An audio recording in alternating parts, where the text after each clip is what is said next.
Sekaligus penyerahan sumbangan 150 unit tong sampah dari FPK NTT kepada pemerintah Kota Kupang. Kepada Bapak Wali Kota, kami silakan. Foto.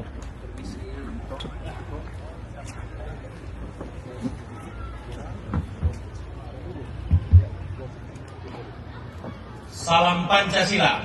Salam Pancasila. Salum. Salve. Assalamualaikum warahmatullahi wabarakatuh. Om Swastiastu. Namo Buddhaya. Salam kebajikan.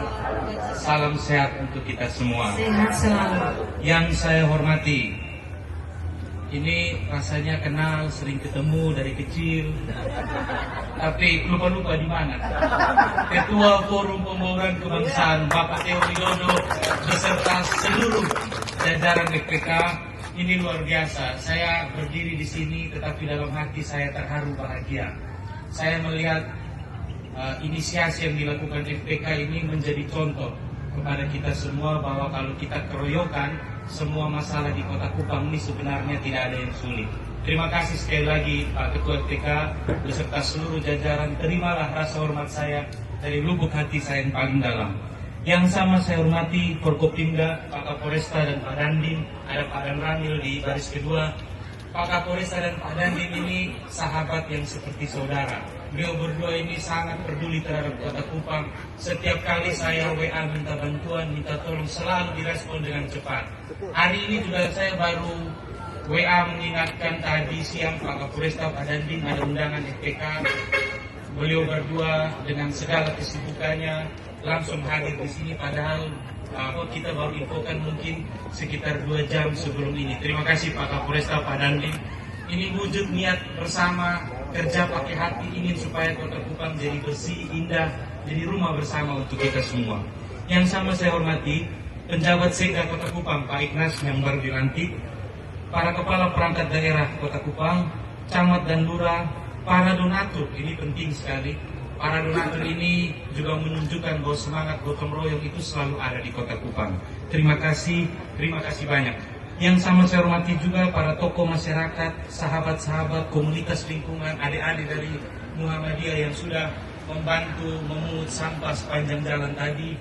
Ada juga saya lihat Ketua IKMR, Pak Anton Ali, ada Pak Alo sebagai orang tua kami.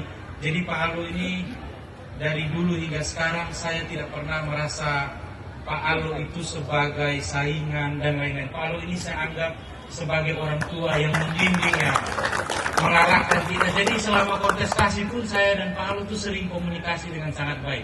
Terima kasih Pak Alo sudah selalu memberi nasihat kepada kami orang muda. Yang sama saya hormati juga ada Pak Hila, Direktur Dana Bank NTT, Pak Nyoman, ada juga Pak Theo, Pak Roy, Ketua Karang Taruna kita yang baru, Pak Bobi, Ketua REI, juga tadi saya lihat sempat ada, insan pers, media massa, warga Kota Kupang, singkatnya kita semua yang hadir pada sore hari ini.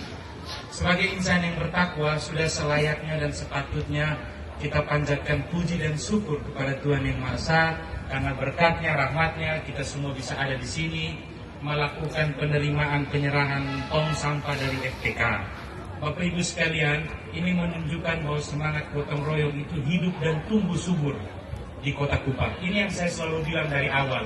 Kalau kita mau bergerak cepat, kita berjalan sendirian. Tapi kalau kita mau bergerak jauh, kita harus berjalan bersama-sama.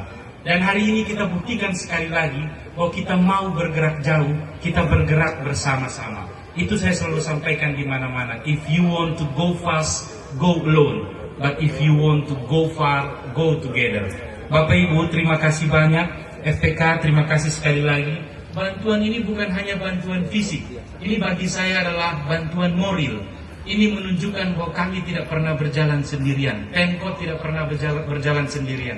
Di tengah efisiensi anggaran, saya datang, saya dilantik, anggaran itu sudah diketuk 2024 akhir. Kalau sistem penganggaran itu seperti itu.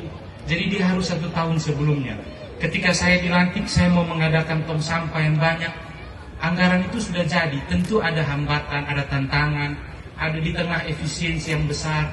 Tapi ini bukti bahwa Pemkot tidak pernah berjalan sendirian. Semua masalah pasti bisa selesai dengan baik manakala kita keroyokan. Bapak Ibu sekalian, satgasnya sudah jadi. Jadi FPK ini sudah pernah saya undang, saya jelaskan. Penanganan sampah kita, nanti tong-tong sampah ini akan ada di tiap RT. Minimal satu RT satu tong sampah. Kita punya 1.300 RT di Kota Kupang. Artinya saya harus menghadirkan 1.300 tempat sampah seperti ini. Ini bukan barang gampang. Ya, ini pasti pekerjaan besar. Saya cek kemarin di S Hardware yang sekarang namanya ASKO. Tempat sampah yang kami mau yang 660 liter itu besarnya kira-kira 2 kali ini. Itu kita mau taruh di setiap RT, satu RT satu. Harganya 4 juta, 3,8, tapi kan belum dengan pajak dan lain-lain. Mungkin sekitar 4,5. Kalau saya adakan 1.000 saja, berarti saya butuh uang 4,5 miliar. Kalau 1.000, saya butuh 1.300. Tapi puji Tuhan hari ini ada yang membantu kita. Tadi Pak Ketua FPK bilang ada 150. Jadi kita beri tepuk tangan sekali lagi untuk para donatur.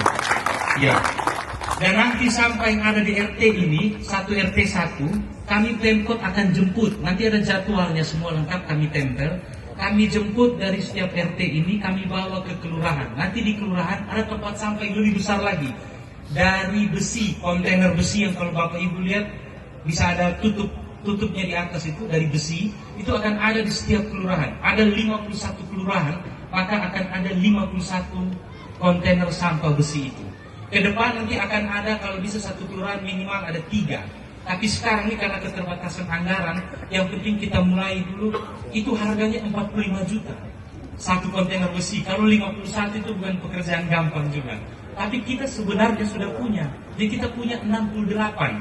Saya cek di sini ada Pak PLT Kanzela tadi, Pak Max. Terima kasih Pak Max, ini luar biasa. Setiap kali dikontak sekarang beliau jalan sikat semua sampah di pinggir jalan. Terima kasih. Saya tanya ada berapa kita punya kontainer besi.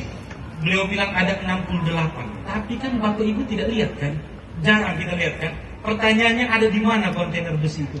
Ada kadang di tempat yang orang tidak bisa jangkau, di tempat yang sebenarnya orang buang sampah tidak di situ. Itu yang saya minta pindahkan sekarang. Ada juga yang rusak, ada yang dia punya bak suka cabut, lubang. Jadi mungkin tidak sampai 68, maka kami ada beli tambah lagi sekarang ini 20 biji. Tapi beli ini kan tidak bisa main sulap. Saya bilang beli ini hari, besok langsung ada barang, tidak bisa. Di dalam sistem anggaran pemerintah itu kita harus merencanakan, kita pesan dulu, cari siapa yang mau mengadakan, dibayar dulu. Jadi butuh waktu, kira-kira 1 bulan lah baru barang itu bisa ada. Jadi ini roadmapnya sudah jadi, tinggal barangnya kita pesan, uangnya sudah ada. Nanti ada itu tong sampah yang besi itu di 51 kelurahan. Lalu itu akan dibawa ke kecamatan. Jadi dari RT naik ke kelurahan, naik ke kecamatan. Di kecamatan nanti di tiap kecamatan ada 6 kecamatan, ada 6 tempat pengolahan sampah terpadu. Dia modelnya sederhana saja seperti gudang. Di dalamnya ada mesin pencacah plastik, ada mesin pembuat batu bata. Jadi pengolahan sederhana menjadi pupuk, menjadi megot itu macam belatung. Itu bisa dijual jadi pakan ternak dan pakan unggas. Jadi nanti setiap kecamatan ada 1 pengolahan sampah. Jadi pengolahan sampah ini akan berakhir di kecamatan, tidak lagi kita buang di alat. Itu yang benar. Di kota-kota besar, sampah itu selesai di tingkat kecamatan. Nanti sisanya tinggal 15% baru akan dibawa ke TPA alam.